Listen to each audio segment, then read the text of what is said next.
live. Give it a second. I'm going to put that down, get my notes over here. Hey, good morning, Joe. Good morning. How's it going? I'm doing well. I got my coffee.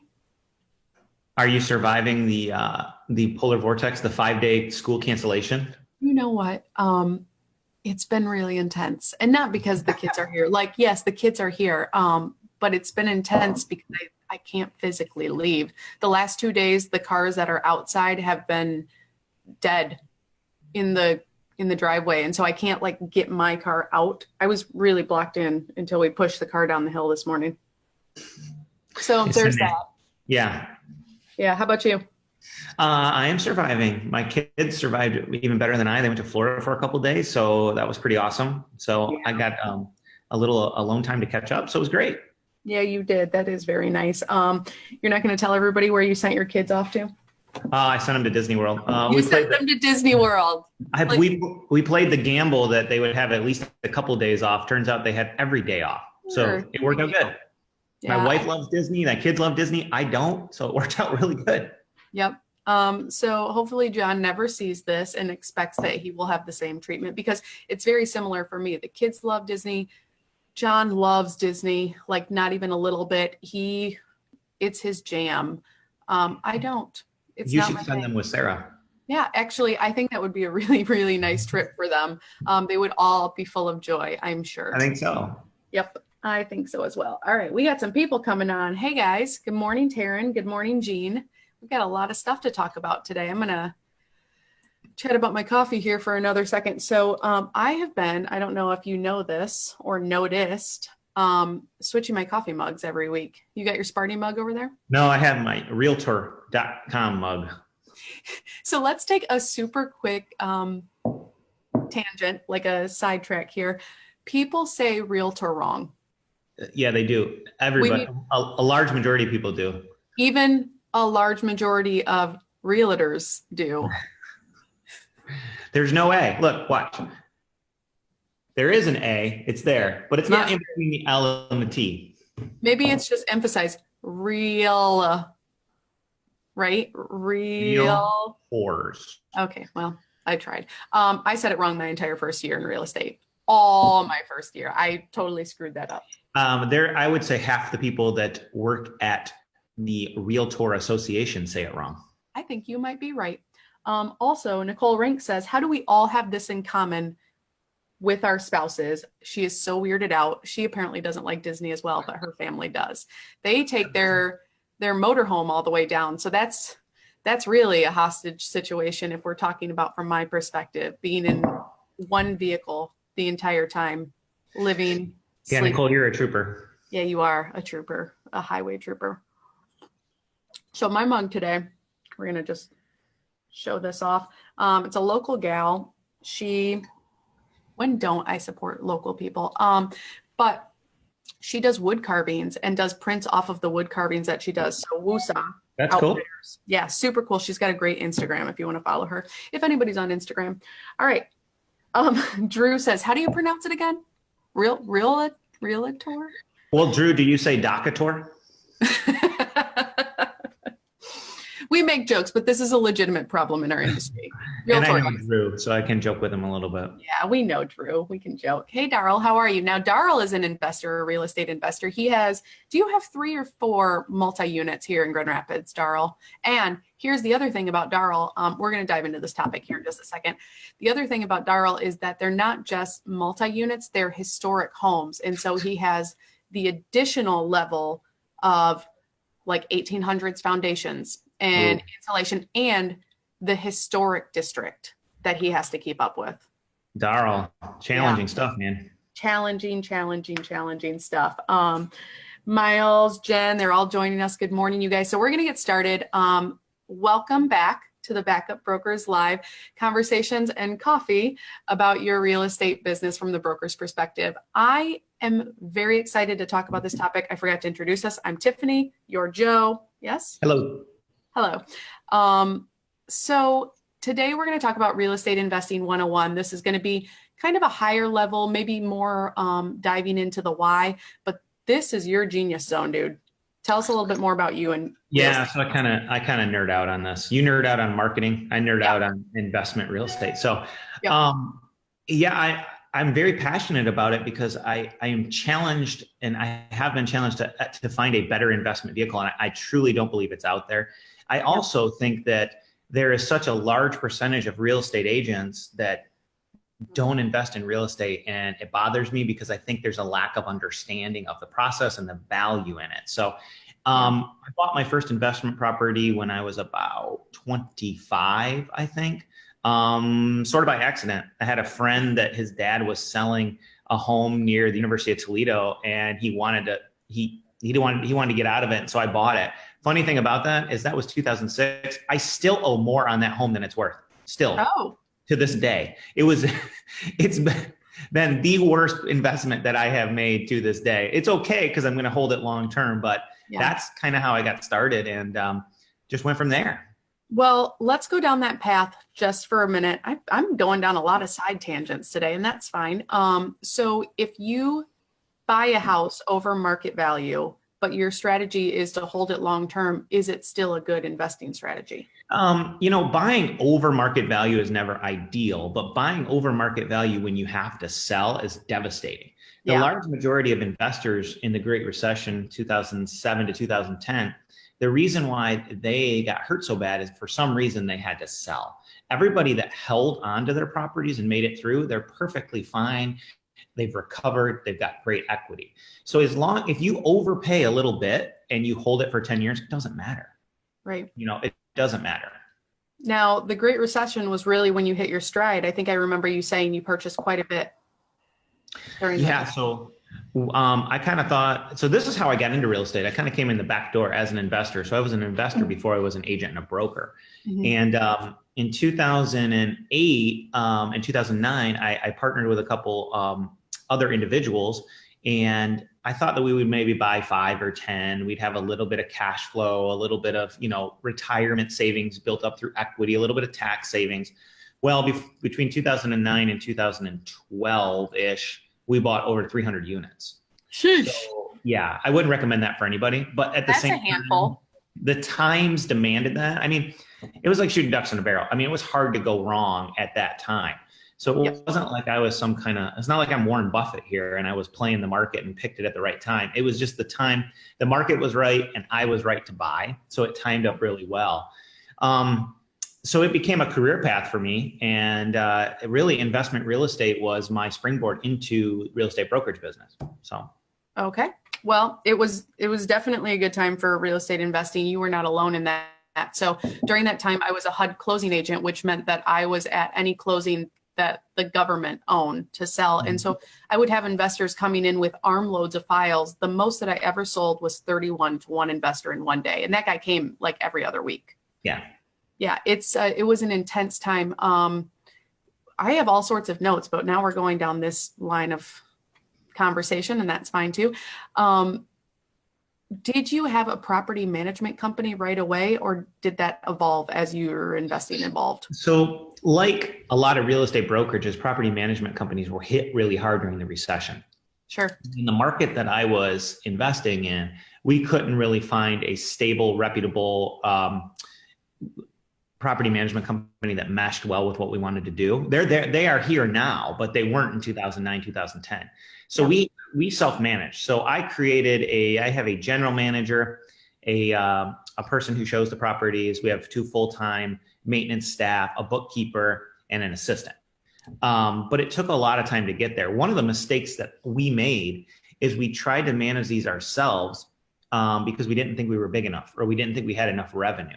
Yeah. In reality, and in retrospect, and I talked to a lot of potential investors about this, you should build your business with property management on board as if you're going to have 30 or 40 properties.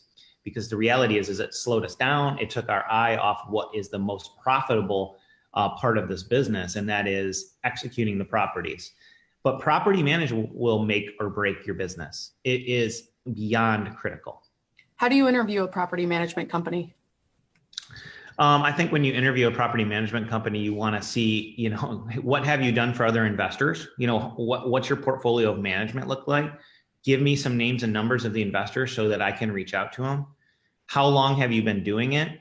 Is it your main source of business? Because a lot of property managers, like a lot of brokers, for that matter, they're out here doing a ton of different things. They're running renovation crews. They're selling real estate. They're doing all these different things. I want a property management company that's their business, property management.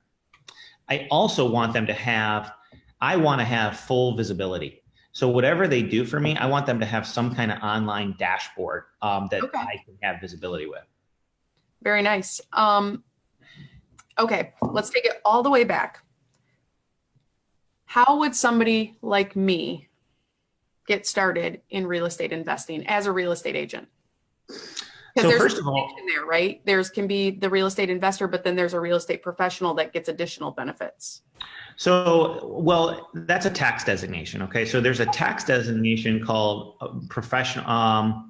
You put me on the spot. I'm not going to remember the exact language of it, but essentially when you file your taxes, you can pick a designation that makes you a professional, PREI, professional real estate investor. Okay. And what that does is your cap on write-offs goes away. So let's say that you have somebody who has a W-2 job and combined, they do really well. The husband and the wife make over $150,000, something like that. Well, they cannot use any of the passive write-offs, which is depreciation, all that kind of stuff. That's a huge benefit of buying investment real estate. Well, if you are a licensed real estate agent and you do that as your full-time job, you automatically qualify for this designation with the IRS. So there is a big advantage to being a real estate agent and going ahead and doing this. You can also qualify if you're not a real estate agent. There's a lot of investors that qualify for this that are not an agent. This is probably an entire section that we can cover in more detail. Another day. Yeah. Yeah. But the reality is that if you're a real estate agent and you're working full time, and I know that that's a large majority of our audience here, you can easily qualify for this designation. And let's say that you have $100,000 in write-offs because you bought a couple rental properties in 2019 and you had $100,000 in real estate sales for, selling listings and working with buyers, you wouldn't pay any tax on that. Okay. So that's better than a kick in the knee right there. I mean, just buying the properties and rehabbing them and creating the losses, regardless if you make any money on the rental properties, and you will, you're going to save 30% on your taxes. Okay. Taryn asked a question, really good question, Taryn. How much profit should you plan on paying a property management company? Markets are different. I would say, I'm going to give you a little bit of a range, Taryn, but somewhere between 7 and 10% of collected rents is what we see. And then another fee that they're going to want is half of 1 month's rent, at least when they rent a property. Sometimes it's 1 month's rent. When you're small, you probably don't have negotiating power. As you get a little larger, you will be able to kind of move those numbers down. But you find out what that is, find out who you're comfortable with, and then use that as a factor when you evaluate your investment. Factor that in. And if it doesn't make sense to pay property management on the investment, then don't buy it. Find a different one. Yeah. All right. Let me see if there's any other questions really quick.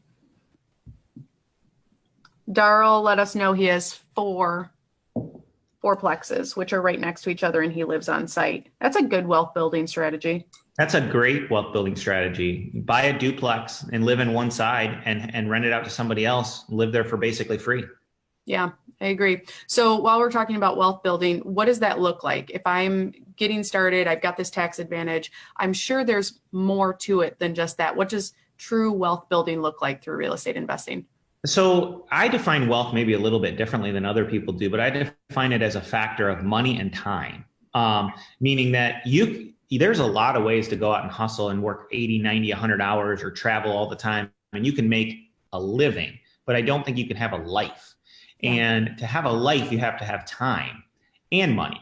And so I believe that real estate investing is one of those avenues that allows that. So you get a chance to create pipeline income, which that means that if you have 10 properties and they're properly managed and you go away for 2 weeks, they still make you money. They still drive tax benefits. Very few businesses really allow that. And residential real estate investing does allow that. Biggest advantage for me. That's the number one thing that I was looking for was pipeline income, building a business. Okay. So I have some notes. I'm going to read my note really quick. I know that you're working on a course for real estate investing, so there will be a little bit more depth to this. We're going to cover this over the next couple of months and talk a little bit more about it. What's one thing I could do right now, or what advice would you give me right now if I was looking into acquiring my first property? If you're looking into acquiring your first property, I think you need to evaluate yourself, which means what am I comfortable with? Where am I comfortable having a rental property? What am I comfortable doing? And am I okay holding it long term? I really think it's a bad strategy to go into this business and say, I'm going to buy a couple homes and flip them. Now, I'm not against flipping homes. I had somebody give me really good advice when I was young and say, hey, you can't go broke making money. And that's true. Flipping a home makes you money. It's also a taxable event. So I'm in favor of flipping homes to create more money to buy rental properties and hold them. So you really need to evaluate yourself. Are you comfortable with having rental properties? And if you are what are you comfortable with? What are you comfortable with in the business? A lot of people don't get into investing in real estate because they don't want to fix leaky toilets or they don't want to talk to tenants. I haven't done any of that in 6 or 7 years. I mean, I toiled with that when we first had a couple properties, and I realized that I could probably fix a toilet and it was going to take me the entire day, or I could pay someone $50 to fix it in an hour. Yep. Yeah, that's absolutely the case. I want to be clear about something. I really think it's a better use of your time going for a walk than it is to go fix a leaky toilet in a rental property. And I 100% believe that. If you go for a walk for an hour, you're going to discover a better use of your time than doing that. Yeah. Yeah, it'd probably be in a better mindset to make better decisions as well. You said something very interesting. You're interested in buying properties, holding them long-term, allowing those to make money to buy more properties. Now, there's this idea between good debt and bad debt. Obviously, we talk about that, right? How do you acquire properties and hold them long-term and then take on more debt or have more cash flow to then purchase another property very quickly like that? So yeah, let's address the good debt, bad debt thing real quick. So in simplest terms, good debt is debt that makes you money. Bad debt is debt that costs you money. Sure. Okay? Assets and liabilities, right? Exactly. Your car is bad debt. All right. A rental property with a mortgage on it is good debt. Some investors will make an argument that the home you live in is bad debt. Well, we all have to have a place to live. So I don't know if I agree with that, but bad debt costs you money. Good debt makes you money. So how do you acquire? Now let's talk. I think what you're asking, Tiffany, correct me if I'm wrong, is, but if I'm right here and I don't have $200,000 in the bank, how do I go buy a rental property? Yep, that's it. So there's a couple of ways. There's several ways you can do that. The easiest way is take an equity line on your house.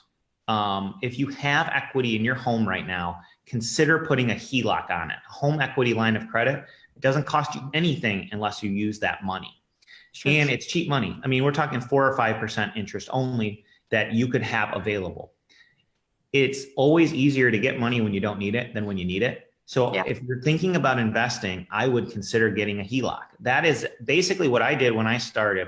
I had a $70,000 home equity line of credit and I had $50,000 in the bank that I wanted to use for this. So I took that $120,000 and I'd buy a couple properties, fix them up, take them to the bank, refinance them. Take that money, go buy a couple more properties. And I took that lump of money and bounced it around from 2 to 3 properties for 2 to 3 years and acquired in that business with my wife and I 60 homes. Wow. Yeah, that's incredible. So, go ahead. Sorry. No, so HELOC, number one. I am an advocate that you should have a little bit of skin in the game of your own money. Yeah. And I think that if you want to move this thing forward faster, borrow money. You guys would be surprised how easy it actually is. There are a large contingent of people who literally just have money sitting in the bank or under their bed. I mean, they really do. And they're not comfortable putting in the markets. They don't understand them or they don't want it in there, but they would consider lending to you $50,000 for a couple of years to do this. Yeah. And that's the other part that we did. We borrowed money. Sure. So my dad is one of those people. Don't everybody hit up my dad, but he has told me on numerous occasions that he invested in the stock market one time and it was a terrible investment and he will never play that game again. Never, ever. And I'm like, Dad, that's your choice, man. So he's a like cash in the mattress guy. But where would I find investors for OPM, this other people's money idea? So that's a good question. The easiest place to find it is close family and close friends. And Like dads. I know sometimes people don't want to go down that road, but it is the easiest place to find it. I mean, I borrowed some money from my mom and dad when we first started, and I gave them a fair return. I mean, they had the money in their bank account making under 1%, which is really like losing 2% when you factor in inflation. So I paid them and other investors 8 to 10% on their money. And that's a great return. So look for the people that are close to you. If you don't have anybody close to you, join some investor circles. Get involved in local investor meetings. RIA is one of them. Create your own investor circle. There are lots of different avenues that you can find that money.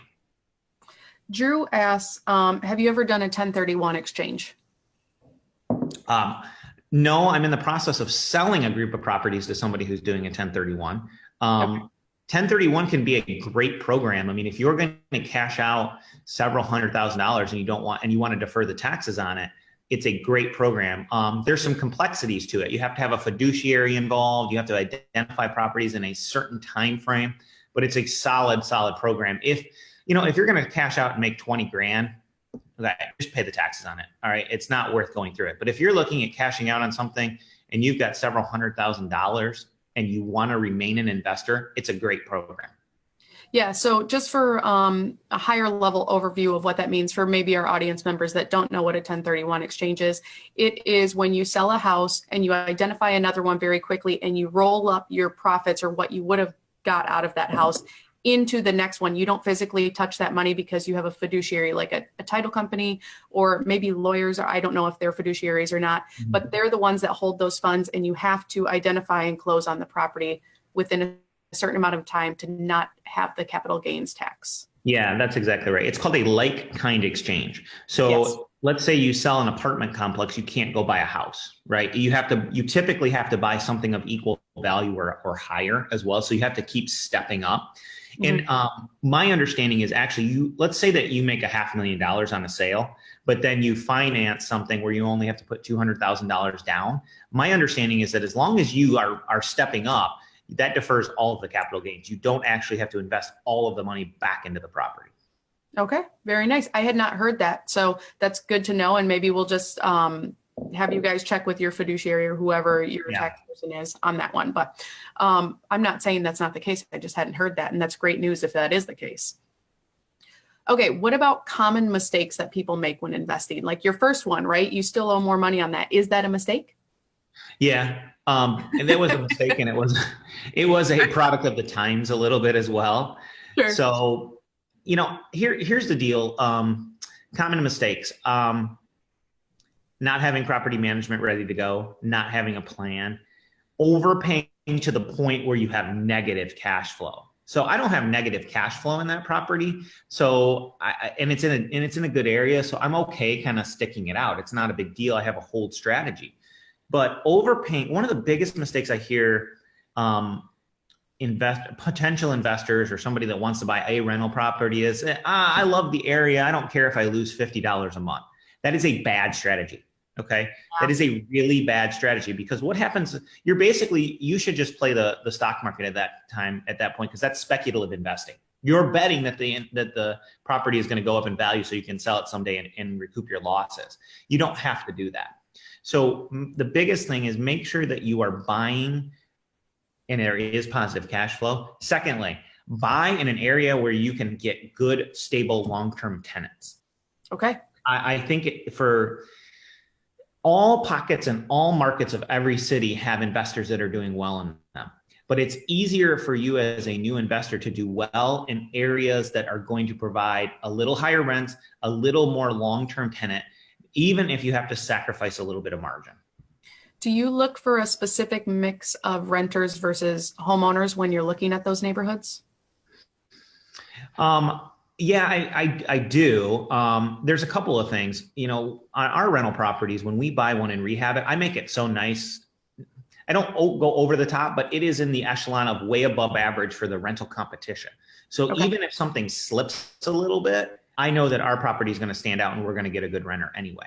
So Sure. I inherently, I mean, like a lot of rental properties, I'll put granite in the kitchen because the truth is, guys, it's not that much more expensive than a good laminate countertop. And little things like that, spending an extra $2,000 on your renovation, they stand out to tenants, and you're going to get better tenants that way. So that's one thing I do to hedge the market a little bit. Certainly, you don't want to. You may want to not consider buying in an area that is 40 or 50% rental based. Okay. I do think you want to be in an area where the rental mixture is heavier on the homeowner side, because that tells you that there's probably desirability to be in that area. Yeah, that makes sense. All right. What else for common mistakes? Common mistakes. Think you can do it all yourself. You know, don't do it all yourself. Don't try to be the jack of all trades. Yeah. I think that goes for a lot of different markets and different activities, not just real estate investing. I find that when we don't have a good council of advisors, or we try to work in all of these different things, we end up imploding or doing something wrong or making a costly error that really could have been avoided if you just talked to somebody or had a professional do it. Like, I tiled my floor. I will tell this story forever because it's my big failing moment. I tiled my floor based on instructions that I learned from YouTube. And I read, yep, I did that. And it was, I don't know, it was something like 800 or 900 square feet of tile. It was a lot of tile for my first time ever doing it. And the grout, I'm sorry, guys, we're going down this line of storytelling. The grout, I read on the back of it, let it set up before you wipe it away. So I read on the back of the grout to do that. I let it set for 6 hours. Yeah, that's too long. That's way too long. And so I was with a tile, like a grout saw, getting it off of every single individual tile because I made a total error, right? It was a mess. But I didn't know. I had no idea. And I imagine that real estate investing can be very much the same thing. If you don't know what you don't know, right? Yeah. Another mistake, I would start small. You know, if you want to be an apartment owner, if you want to own commercial, if you want to do big complexes, I'm not against that. I have found that for us personally, we do really good in the single family and small apartment complex. We had large apartment complexes, we didn't do nearly as well with them. So our management style works for the smaller properties, but I understand the dynamics of owning big apartment complexes, but don't make that your first one. I did that. Okay. I made myself and my business partner, we bought a 54 unit apartment complex that we were told had 26 paying tenants that had 3. Oh, geez. So it was not a good situation. Yeah. We've got a lot of really good comments, but I want to ask you one more question about that. How would you have known prior to the sale that there was not stability in the rental payments? Are you talking about that apartment complex specifically? Yeah. Well, it was a foreclosed deal. So I don't know that we could have done a whole lot more on it. The reality is that we bought it so inexpensively at the time, 2009, that we were okay. We actually bought it. We sold it to an investment group that we created, which we remained a percentage ownership of it. Then we managed it. Then we bought it back from the group. And then one of my business partners and we decided to have a parting of ways. And then we sold it to pay him out. Yeah. So we bought and sold it twice. And I guess the lesson on that would be, if you buy it at the right price, it can cure a lot of ills. See, you make money not when you sell these things, but when you buy these things. Yeah. And we got a little lucky. Good for you. How did you choose your business partners? Poorly. So that's one of those things they say about partnerships, right? It's the only ship that doesn't float. Yeah. I don't think that's true for all partnerships. I just think that that's something you got to flesh out a little bit beforehand. Yeah, I'm not against partnerships. I'm against, but I've learned a lot about them. And I think we could have a whole talk on business partnerships and what it is. Another time. Yeah. All right. Very good. Let's answer some of these questions that we got in the group. Okay. Drew, you're up first, sir. How do you go about acquiring that many properties? It's tough out there right now. If you acquire a couple here or there, but maybe wait for the next major dip. Yeah, it's a good point, Drew. You know, we don't have the market conditions we had in 2009, 2010. So I don't think it makes sense for you to try to buy 20 properties this year. But I think it makes sense to try to buy 4 or 5, when we're talking single family homes, that kind of thing. Yeah. And the other thing, you don't have to find a wonderful deal. It just has to be a fair deal, so long as you're going to hold it long term. One of the things that I'll get into again in more depth on another one is how to buy these things and how to buy them on your terms. See, I'm willing to pay a seller an extra $5,000 if he'll give me my terms. Okay. Maybe he'll let me sell it on or buy it on land contract or lease purchase, and he gets a premium for it, but I don't care because I'm not carrying all that debt right away. So there's a lot of different strategies, but to answer your question, Drew, I don't think that you buy 20 single family homes in 2019. I think that you continue to pace it out at a 3 to 4. And then you do prepare that if we have a little bit of a slip in the market in 2021 or 2022, that maybe you're prepared to buy 10. Sure.